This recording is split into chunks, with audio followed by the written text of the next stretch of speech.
to Bravo and Blaze with Jenny Blaze, covering all the latest Bravo quote-unquote news and the weekly Bravo TV lineup. As a disclaimer, I would like to remind everyone that this podcast is for entertainment purposes only. We are not here to intentionally harm anyone and by no means use this platform as an avenue for bullying.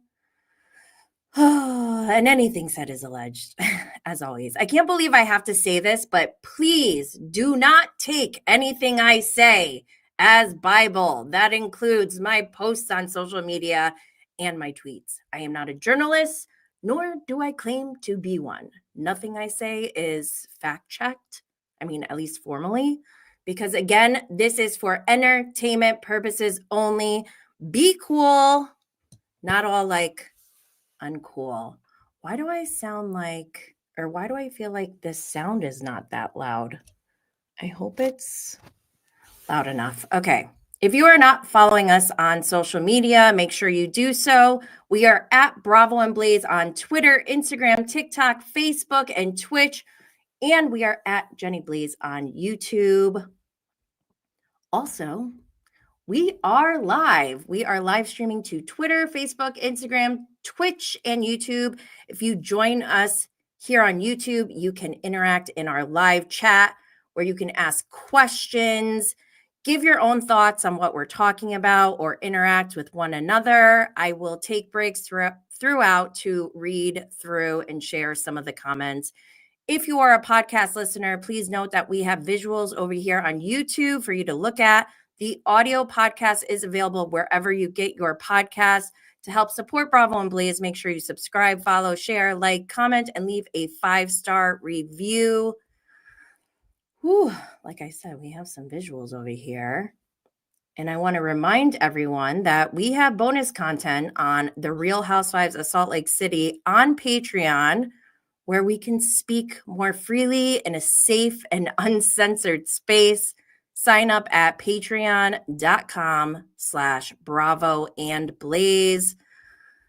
As some of you may know, Bravo's Fan Fest is going on in Miami, and I bet it's so much fun, but there is no way I could have gone. I went to LA this week for the 11th annual American Reality Television Awards, where Bravo and Blaze was nominated for overall reality podcast. I did a short bonus episode. Where's that thumbnail? There it is. I did a short bonus episode on my experience there. You can check that out on YouTube and wherever you get your podcasts. I wound up staying in LA. There's a little picture of me in front of Sir. I stayed in LA to do a mini VPR Vanderpump Rules tour. I had dinner with Peter Madrigal at Sir on Tuesday night. Wednesday, I went to Kyle Chan's store and ate at Something About Her. Then Wednesday night, I went to Kempire's live show at the Bourbon Room and saw Zach Peter. And if you're looking on YouTube, you can see Alexander Rogers. He also performed with Kempire. And then we went to Schwartz and Sandy's. Oh, that was nuts. But it's hard to see, but there is a picture with Zach Peter here. The lighting is so bad when you stand in front of the Schwartz and Sandy sign. But yeah, I'm going to talk about all that. Oh, wait, one other thing. I did not expect this to happen. Before we went back to the hotel, I was able to try what is this called? Van Leeuwen ice cream. So Salt Lake City has their own flavor right now. It's salt, lavender, caramel, and it was pretty good. Like I said, I'm going to talk about that on a separate episode of Bravo and Blaze with Jenny Blaze. So stay tuned to hear all about that adventure. Let's get into our Bravo quote-unquote news. Again, don't take what I say as Bible. Some people are so funny. Okay, the first thing we got here is from In Touch Weekly. They posted on social media that, hold on, why is it? That there's going to be a new Real Housewives series. The rumored city is revealed, and turns out that is Toronto. And I don't know. I've never been to Toronto, so I don't know what to expect, but you can go to In Touch and go read that article. I didn't read it yet, but they even show 3 people, potential housewives. So that's interesting. What else do we have in Bravo news? There's been a lot of pictures of the Real Housewives of Miami cast out in, I believe they're in Spain. So they're on a cast trip. They're filming. Love to see that. I love when they take cast trips. Okay, this is hilarious. This is from Bywig Hello Drama. This is about Vanderpump Rules. Apparently, according to Lala and Sheena, Jax texted Sheena's mom and was like, quote, "Your daughter won't shut her effing mouth," quote. Then Jax blocked Sheena's mom so she couldn't even reply. Oh my gosh, this sounds on brand, unfortunately. Oh, Jax. The part that's like so unnecessary about this, I feel like, is that all of their kids, Lala, Sheena, and Jax, all their kids go to school together. So I would expect that Jax will run into Sheena's mom at some point. So this is going to be awkward. And I wouldn't mind seeing that on the Valley, actually. What do you guys think?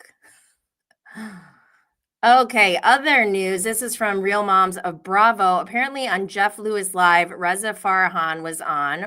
If you know Reza, he was on Shahs of Sunset, which is no longer on Bravo right now, which is really sad because it was such a great show. But Reza was also on season 1 of The Traitors, my absolute most favorite show. And I even got to interview him before season 1 aired like 2 years ago. So go check that out. But I guess they're rebooting Shahs of Sunset with MJ and Gigi, along with, I guess, like a new cast of Persians, according to Reza. I'm excited for that. As long as Mike is not in it, I think Mike was really holding this show back from continuing. So we'll look forward to that. What else? Right now, Fan Fest is going on in Miami. Decider.com and Real Moms of Bravo are there, and they've been posting. So if you want to know what's going on, you can go follow them. Okay. Southern Hospitality, season 3, the trailer was released. This show is going to premiere on January 9th, I think. No, January 2nd. January 9th is The Traitors, season 3. January 2nd is Southern Hospitality, and I can't tell you how much I love this show. It's so bizarre for me because Southern Hospitality is a spinoff of Southern Charm, and Leva, who's on Southern Charm, is kind of like the LVP of Southern Hospitality. And the show is around her employees at her bar. So I wasn't expecting to really love this show when it first started. I was like, I'll check it out, whatever. Let's see. They deliver. They delivered in season 1 and season 2 in a way that is so different from Southern Charm, because I kind of watch Southern Charm, but Southern Hospitality is like, I don't know, something about it, maybe because they're so young. I almost feel like they're my children that I'm watching. But the trailer dropped and it looks good. First of all, Joe Bradley and Maddie Reese, it looks like they get married in Vegas. I don't know if that's real, staged, if it's editing or what, but they definitely were kissing. You hear Joe Bradley say, it sounds like he's calling Maddie his girlfriend. And that's like if you've been following along since season 1, that's, for me at least, that's what I've been wanting. I'm like, oh my God, Maddie and Joe Bradley, like, please get together soon. And so I don't know if season 3 is like, if it's actually coming to fruition and they're actually a couple now, or if this is just for the show or what. I don't know, but I am here for it. Let's go to the comments real quick. Fuzzy Puff said, Southern hospitality gives the same vibe as early Vanderpump Rules. You want to see them do well. Absolutely. I could not say it better. So what else? There's a new general manager that TJ thinks is cute. And if you recall, I interviewed TJ, I think during season 1, and I just love TJ. TJ is one of my faves. I guess there's some other new people. There's a new girl named Molly, I believe, and it seems like there's some friction between Emmy and Molly. I don't know. Grace Lily goes on an ayahuasca trip and talked to God or Jesus. I'm not sure which one, or maybe it was both. But we see TJ versus Will, which is so heartbreaking because they used to be besties. And then we also see cheating rumors around Will and Emmy's relationship. And if you've been watching, they have been together since season 1. So if I don't know, this feels very much like Katie Maloney and Schwartz in a way, because it's like you feel like they kind of should break up, but then like you don't want them to, and like you're rooting for them. I don't know, but let's go through their cast photos. So first up, we got Leva. Everyone looks stunning, by the way. I just want to go through each cast member. To date, I don't think Leva has really gotten too involved in her employees' drama. The only time really I felt like Leva was partaking in the actual drama was when she fired Mia in season 2. That was rough. But let's move on. We also have Maddie and Joe Bradley. They look amazing in their cast photos. Like I said, I've been rooting for these two since season 1. I think I even DM'd Maddie's father season 1 and was like, I just want to let you know how much I love Joe Bradley. I really want them to be together. I feel like they're meant for each other. Next, we have Mia and Grace Lily. Grace Lily is one of my faves. She is a natural born star, and I just love her energy. I think I don't know, something is going on with her where she hasn't like fully owned who she is. Like they're all very young, so there's a lot of room for improvement. And I feel like Grace Lily has so much potential and she's almost there, and I just can't help but root for her. And then Mia, she's like completely financially independent, doesn't need Republic at all, but she hangs out with this crew anyways. She's gorgeous, she's stunning. I feel like we just want to see her like find the man of her dreams. And I think season 2 she started dating someone, but I don't know if they're still together. Either way, I hope she finds like a man that is like a prince and treats her like a princess, because I believe she deserves that. Next, we have Emmy and Will. Emmy is like a freaking Barbie doll. She's like perfection physically.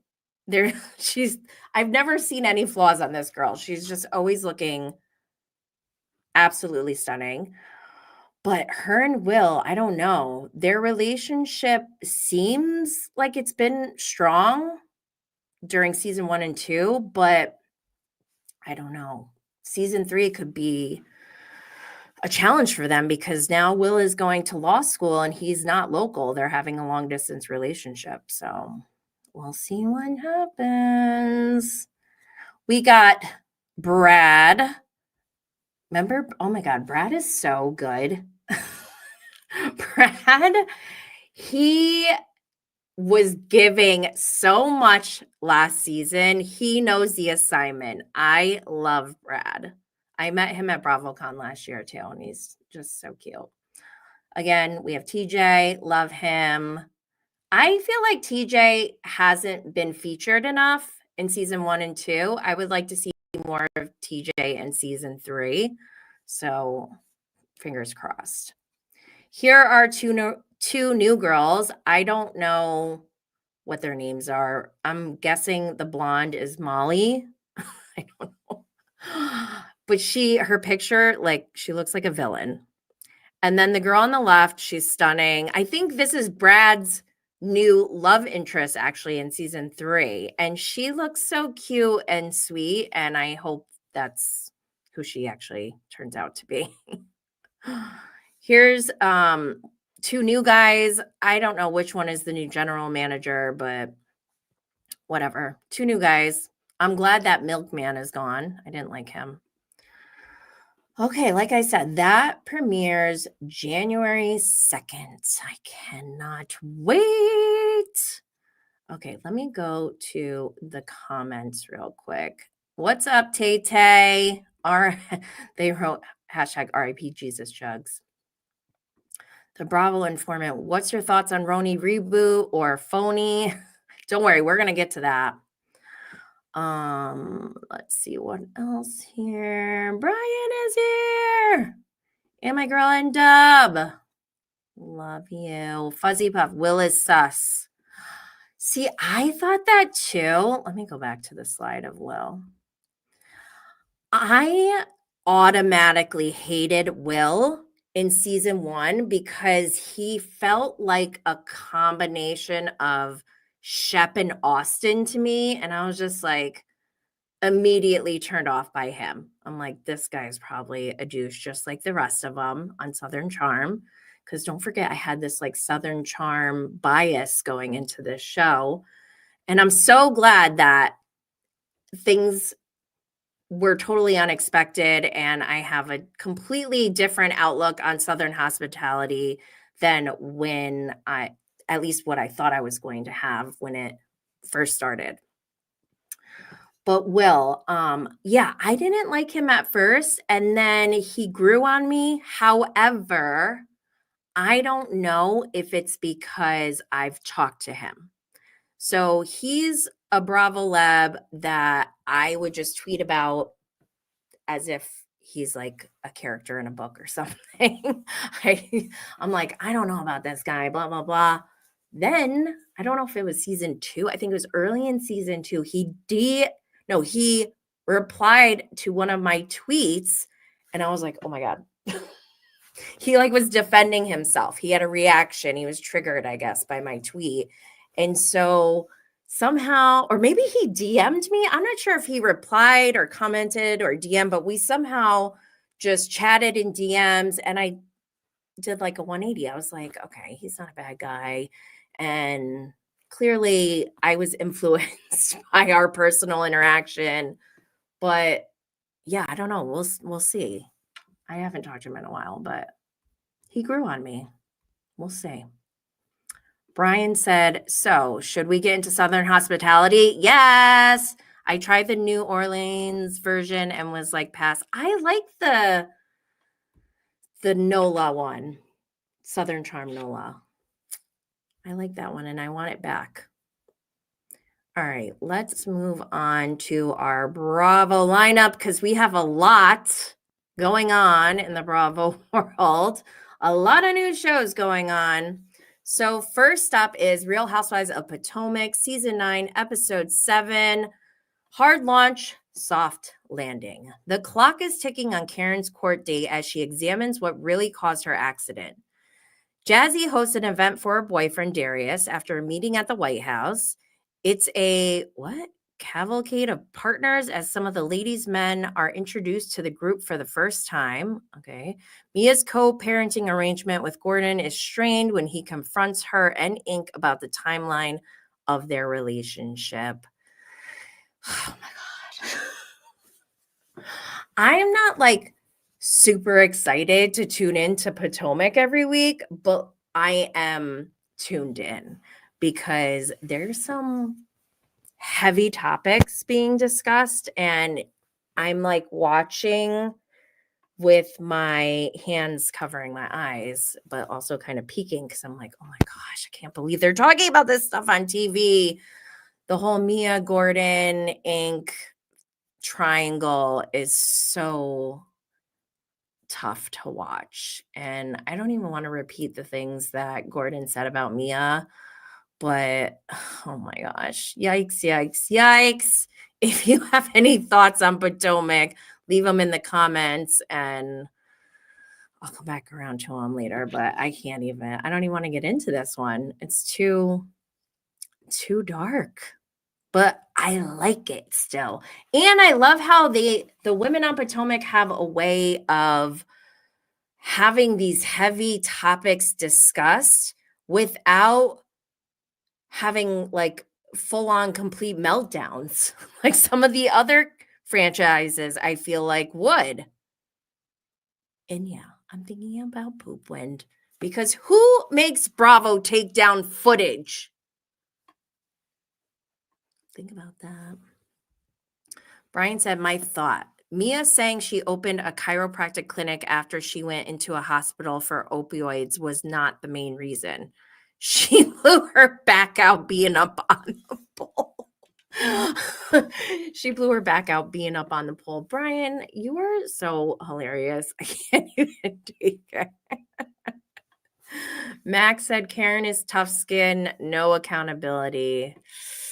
I know, but how can she? Because like it's still a pending case. Am I a Karen Huger apologist? Yikes, yikes, yikes. All right, let's move on to Below Deck Sailing Yacht. Season 5, Episode 7, My Super Sideways 16. Daisy confronts Chef Cloyce about his underwhelming meals during the last charter, putting pressure on the young chef to prove it or lose it. Keith draws a line in the sand with Danny. I don't even know who Keith and Danny are.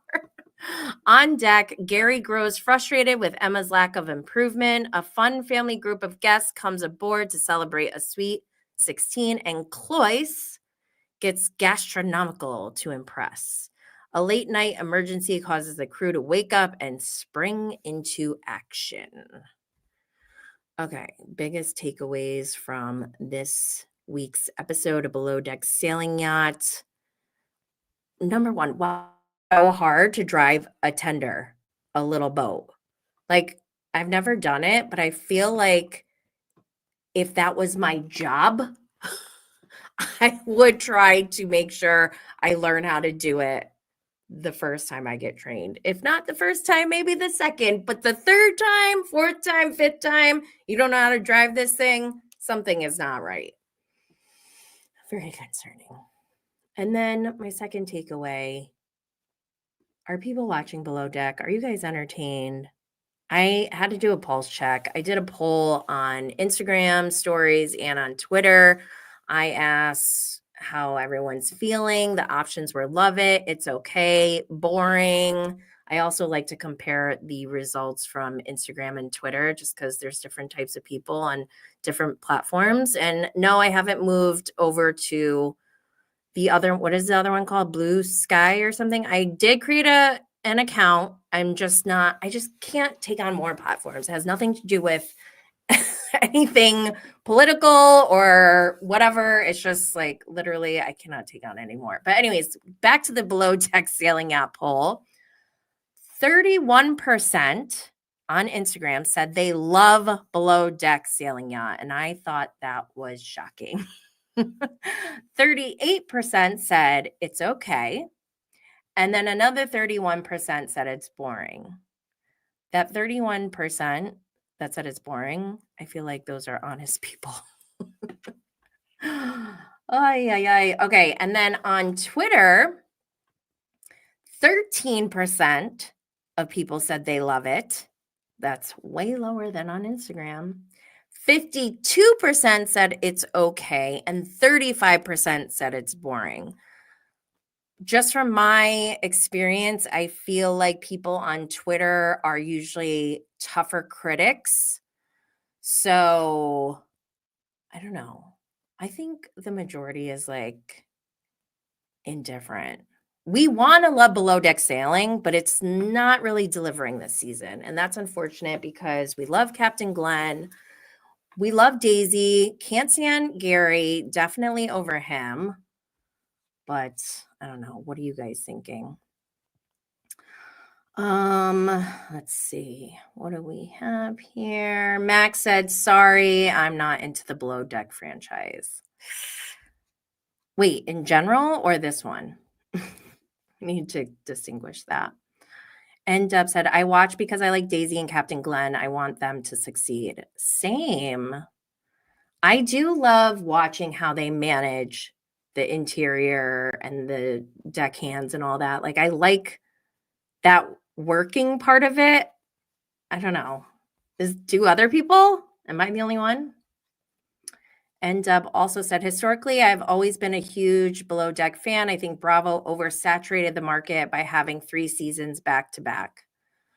I think they oversaturated at one point. They made a lot of movement with like Captain Lee, getting rid of him, and then bringing Captain Carey on, which I love Captain Carey, so I'm not like mad about that. But also I feel like Bravo, the way they handled it wasn't maybe the best. I don't know all the details of what happened behind the scenes, but it feels like they kind of like kicked out Lee. And then I don't know who is running things over at Below Deck. Is it the same production company or same executives that are making the decisions for all of these Below Deck franchises? Are there different people making different decisions for each franchise?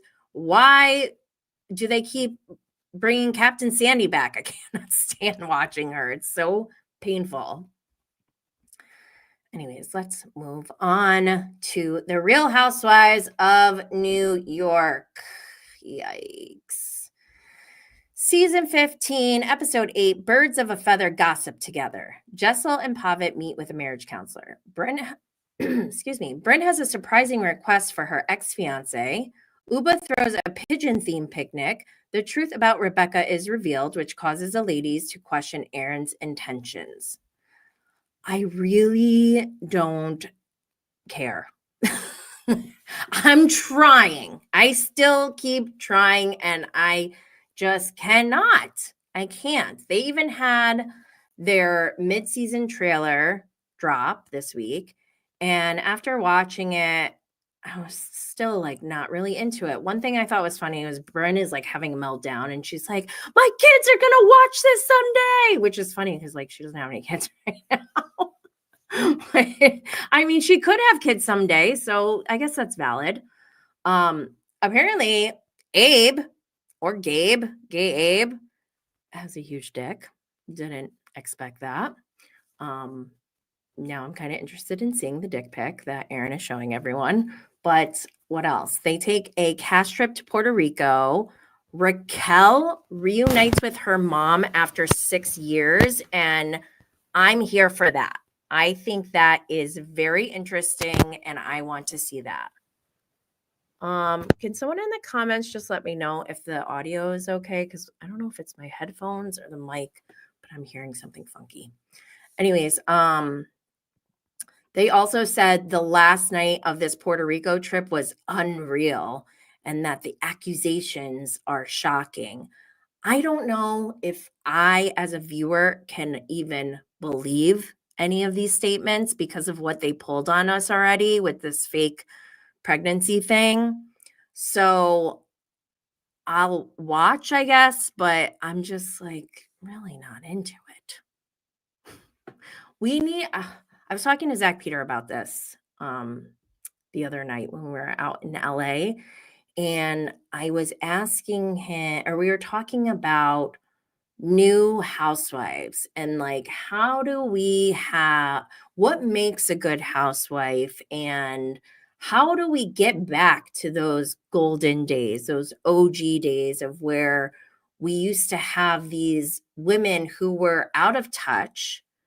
They weren't content creators or influencers who are like on social media all day. And like, I feel like they shouldn't even care what we say, but they do now. And it's like creating this self-producing type of housewife right off the bat before we get to know them. And it just feels like, I don't know, can we ever get back to those days of having like just as authentic as possible type of housewife where they're delusional, out of touch, they don't check social media, they don't care, they're just living their lives and we're just sitting here watching and judging. Like, can we ever get back to that? Because I would like that. I don't like this whole, I don't like when people come into it contrived. Let's see. What do we have in the comments? Tay said, RHONY can kick rocks.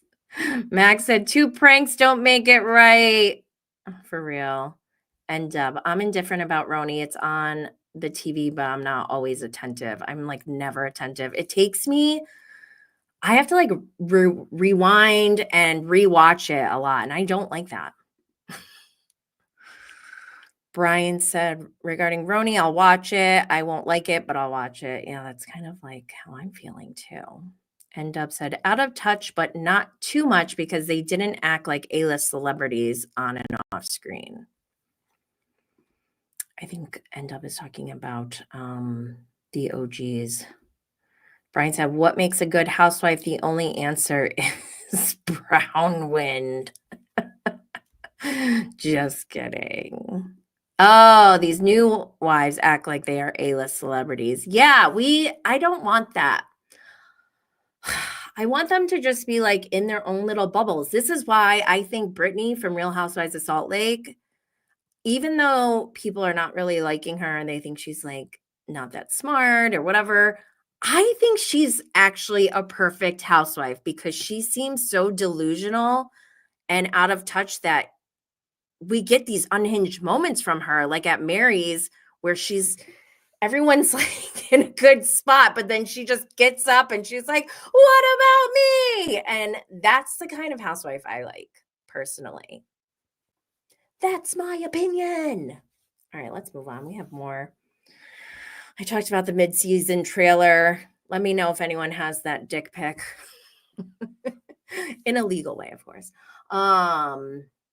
Gabe, maybe you're listening and you want to send it. Just kidding. Okay. The Real Housewives of Beverly Hills, season 16, episode 1. This was the premiere. If you've been following along, Bravo and Blaze, I quit watching Beverly Hills. And I quit reviewing it on my show. But I do want to touch on the premiere because I thought it was really good.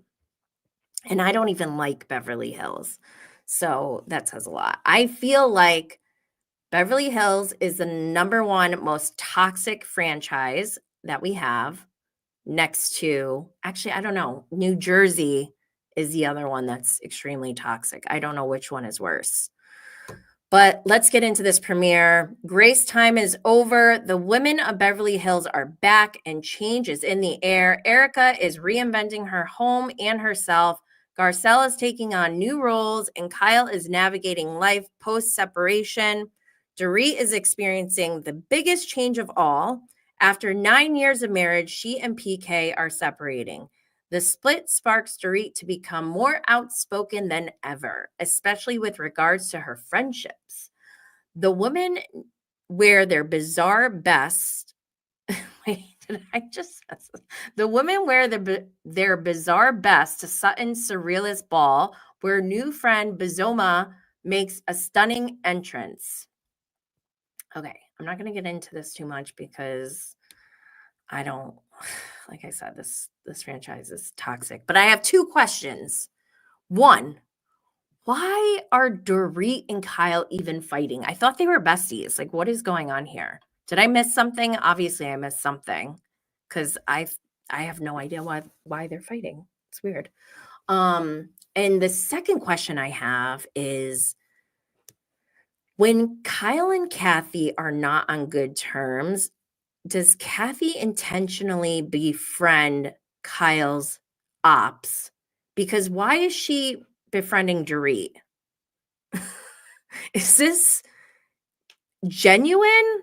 Like she wants to befriend Dorit, or is she doing it because Dorit and Kyle are like at odds and Kathy is as well? The Kathy, Kyle, and Kim sibling relationship needs to be studied like heavily. That's all I'll say about Beverly Hills for now. Let's move on to Salt Lake City season 5. Wait, is it episode 9 or episode 10? I feel like it's episode 10. I could be wrong. I have episode 9 in my notes, but I think it's episode 10. Anyways, the episode is called Kiss Kiss Bangs Bangs. This episode was so good, by the way. I watched it twice already, and I'll probably watch it again before I do my next Patreon. But the episode description is, an Audrey Hepburn-inspired brunch leaves most of the women at odds. Mary and Meredith's friendship lands in a rocky place after a surprising conflict. Heather has lingering resentment over Palm Springs. Todd is disappointed in Bronwyn's behavior. Angie makes an emotional confession to her dad. Mary's concern for Robert Jr. grows. Like I said, I talk about Salt Lake City on Patreon because I don't feel like it's safe, because I fear that Salt Lake City is becoming the 3rd most toxic franchise. And I believe that's because some of maybe a new housewife, or look at Monica Garcia, the whole reality Von Teese thing. I think that's still happening with perhaps a new housewife. I wish I had something brown. You know what I'm talking about. I don't like when housewives are secretly on social media and posting about themselves. We saw Gina, that whole debacle with Gina from OC last week, and she claims it was her dad who was signed into her account or whatever. But I don't like housewives going in and having fake accounts on multiple social media platforms. I also don't like them buying bots. Like, just leave us alone. You do you, let us do us, and you shouldn't care what we say about you. I don't like this. It feels like perhaps a new housewife is very controlling and is trying to control the narrative by having fake accounts. And I think that's weird. It's sick, mentally ill. And I think it needs to stop. If I was Bravo, if I was production, I would say we have a 0 tolerance policy. If you are ever caught on a fake account online, you're fired. I just think it's like, it's spoiling it. This is supposed to be fun. It's not fun when you have housewives attacking people in the comments. It's crazy. Okay, what else? So this week, they also had an after show, which is on YouTube and Peacock. They have a sneak peek of next week's episode. Bronwyn was on the Vial Files, and it's creepy. I watched it on the plane yesterday. I was very creeped out because I feel like she was talking to me. It's almost like she went through, excuse me. It's almost like she went through all the things that I've said that I suspect of her or that I'm like making comments on, like the dog poo. Or I also said on my show, I believe that Bronwyn knew that Lisa was close to Gwen's family. And then she addressed that in Nick Vile's podcast interview. And no one even asked her that. She brought that up. It's so creepy. But we will talk about all of that on Patreon. Before I move on, though, you guys probably already know we have this Beefing with Blaze bonus episodes. There's one that's available for everyone. That's a bonus episode. And then there's one on Patreon that reveals more information on some things that people like. I don't go digging for things. I don't have time for that. People send me stuff about housewives all day long. So I go through and I have to skim through and see which ones. Well, I'll like retain the information, obviously, but then I have to make a decision like, what do I share and what don't I share? One thing that was sent to me that I didn't share, someone sent me like the actual lawsuits where I guess these two delivery employees, one is from Instacart, I think, and one is from like Uber Eats or something. They were both attacked by Bronwyn's dogs, and they're now suing Todd, I guess, for $360,000. And if you're watching over here on YouTube, you can see this is from Reality Blurb on Instagram. I knew about this before people started posting it, but I didn't post anything about it because one, I don't really post that kind of content. But two, because of the whole Bronwyn feud, I'm still getting attacked, by the way. And I've never received this type of negative cyber activity from any other show that I've watched ever. So I just think it's very strange. And I knew that if I posted this, then I would have gotten more attacks. So I knew it would come out. It always does. What else? Let's see. Adulting by Default said, while the show will of course go on, the coverage they get from content creators is a huge reason they become as popular as they do. I agree.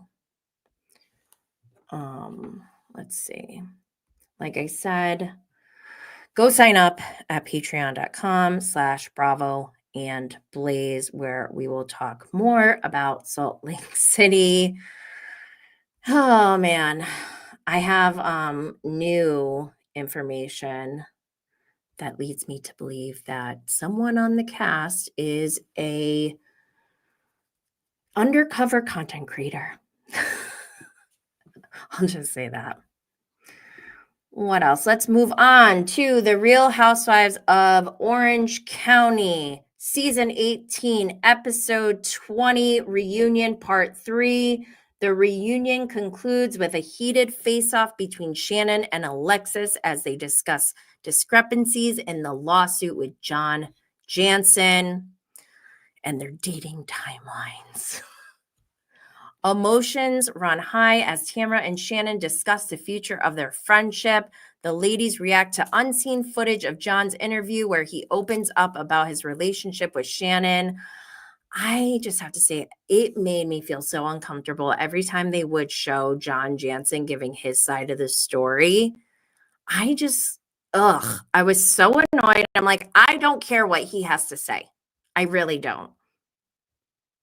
I really, like, does anyone care what he has to say? I don't want to hear from him. I really don't. But I want to share this. So Queens of Bravo posted, Shannon Beador officially settles ongoing lawsuit with ex John Jansen. Jansen filed documents obtained by People on November 15 titled Notice of Settlement of Entire Case. 7 months after Jansen filed a lawsuit against Beador for $75,000 he claimed to have loaned her during their relationship, the pair have seemingly reached an agreement. Documents obtained by people dated November 15th were titled Notice of Settlement of Entire Case. In the filing, Jansen stated he and Bedore came to a settlement and checked the box that an upcoming filing for dismissal would be, quote unquote, unconditional and submitted within 45 days. Max makes a really good point in the comments. Johnny J is a private person, everybody. Don't forget. He likes his privacy.